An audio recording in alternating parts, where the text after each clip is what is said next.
ବାପ ଅଜା 14 ପୁରୁଷ ଆମଳରୁ କିଏ ପାଠ ପଢିଛନ୍ତି ନା ପଢିବେ? ଆମେ ତ ଗରିବ ଲୋକ, ବସ୍ତିରେ ରହୁଛେ, କାମ ନ କଲେ ଖାଇବା କଣ, ବଞ୍ଚିବା କେମିତି? ମାଉସୀ, ତୁମ ଭଳି ଗରିବ ଲୋକଙ୍କ ପାଇଁ ସରକାରଙ୍କର ଅନେକ ଯୋଜନା ରହିଛି। ତୁମେ ଥାନାକୁ ଆସ, ସବୁ ବୁଝାଇଦେବି। ତୁମେ ଚଳିବା ପାଇଁ ମଧ୍ୟ ସବୁ ବ୍ୟବସ୍ଥା କରିଦେବି। ଆଜିଠାରୁ ସୁକୁଟା ସ୍କୁଲ ଯିବ, ପାଠ ପଢିବ। ହେଲେ ପାଠ ପଢା ପାଇଁ ଖର୍ଚ୍ଚ?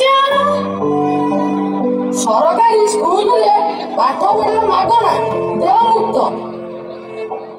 ତୁ ସତ କହୁଛୁ ପୋଲିସ ପୁଅ, ଏତେ ବ୍ୟବସ୍ଥା ଅଛି? ହଁ ମାଉସୀ, ଏବେ ଯିବା।